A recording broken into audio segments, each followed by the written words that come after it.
ধুবুৰী জিলাৰ হাপতগ্ৰামৰ পৰা ৰূপসী বিমানবন্দৰ সংযোগী 23,44,00,000 টকা ব্যয় সাপেক্ষে নিৰ্মাণ কৰি থকা এখন পকী দলঙক লৈ এতিয়া জমৰ যন্ত্ৰণা সাধাৰণ ৰাইজৰ।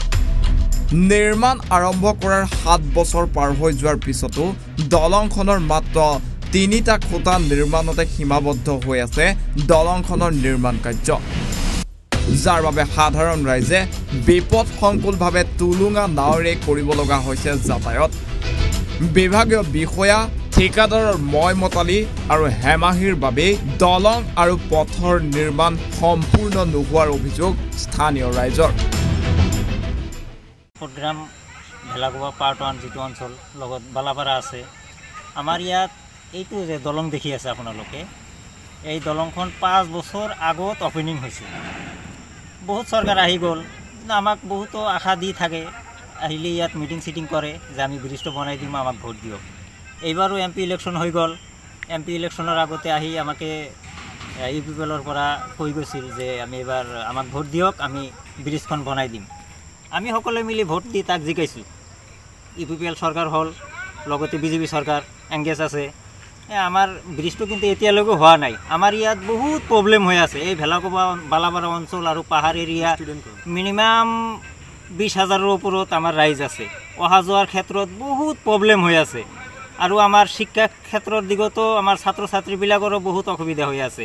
কিছুদিন আগতো ইয়াত এজন কলেজৰ ষ্টুডেণ্ট এটা ব্ৰিজৰ পৰা পৰি কিনে মৃত্যু হ'ল। এনেকুৱা প্ৰায় বছৰত 4-5জন 10জন মানে মৰিয়ে থাকে। কাৰণ আমাৰ যেতিয়া হস্পিটেলৰ অহা যোৱা ক্ষেত্ৰতো আমাৰ বহুত প্ৰব্লেম হৈ আছে। কাৰণ আমি চৰকাৰক এটা ৰিকুৱেষ্ট কৰি আছোঁ যাতে এইবাৰ আমাৰ এই ব্ৰিজখন হয়। আমি বহুত প্ৰব্লেমত হৈ আছোঁ। 10-20 হাজাৰ আমাৰ মানুহ আছে ইয়াত অহা যোৱাৰ কাৰণে। এই ৰেল ব্ৰিজ দি অহা যোৱা কৰিব লাগে। আমাৰ বহুত প্ৰব্লেম হৈ আছে। এই ব্ৰিজ দি যাতে ব্ৰিজটা যাতে হয়, আমি এইটোৱে চৰকাৰৰ ওচৰত ৰিকুৱেষ্ট কৰিছোঁ। আমার বিটিআরের ভিতরে কর্মপরা স্যারের কাছে অনুরোধ জানাই, আমাদের এই অঞ্চলের ভিতরে বহুত অসুবিধা হয়ে আছে। আমার ভেলাগোপা, রাভাপাড়া, সুগঞ্জরা, ভুটিয়াপাড়া, খাংরাইবাড়ি, টিপকাই, ছোট বেলগুড়ি, বড় বেলগুড়ি, উগরিজোড়া, সিন্ধুজোড়া, ঘুঘুমারি, গড়াইমারি এইবিলাক বহুত ডিস্টার্ব হয়ে আছে। যে কোনো একটা ডেলিভারি কেস আহিলে নদীর ওচৰতে ডেলিভাৰি হৈ যায়।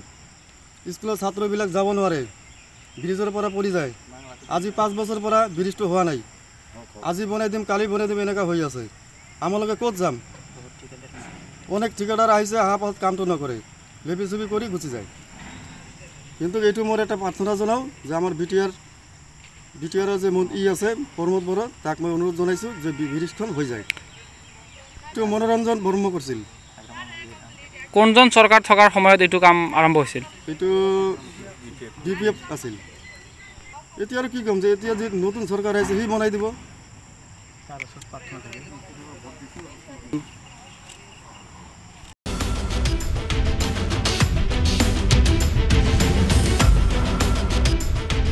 হাপতগ্ৰামৰ পৰা আব্দুল হামিদৰ ৰিপৰ্ট, এনিভাৰত 24।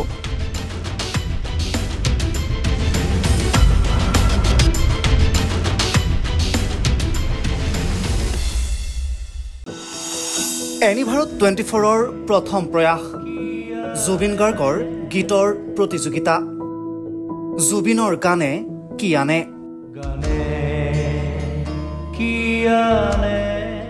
অডিশ্যনৰ বাবে যোগাযোগ কৰক 8638661821 আৰু 8812831556 নম্বৰত। এনিভাৰত 24 উদ্যোগত এটা নতুন সংগীতৰ প্ৰতিযোগিতা আয়োজন কৰা হৈছে, য'ত মোৰ গানৰ প্ৰতিযোগিতা হ'ব। আপোনালোকে তাত প্ৰতিযোগী হিচাপে আহিবলৈ পাৰিব আৰু মোৰ ফালৰ পৰা আন্তৰিক শুভকামনা জনাইছোঁ। আৰু অনুষ্ঠানটোৰ নাম হৈছে গানে কি আনে। সকলোকে মৰম জনাইছোঁ, সকলোৱে আহক, ইয়াত অংশগ্ৰহণ কৰক। Thank you very much. Love U.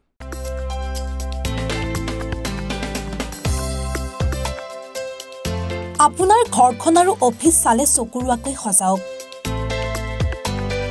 আজি আহক সকলো ধৰণৰ অত্যাধুনিক ফাৰ্নিচাৰৰ বাবে চিটি ফাৰ্নিচাৰ 6 মাইল গুৱাহাটী।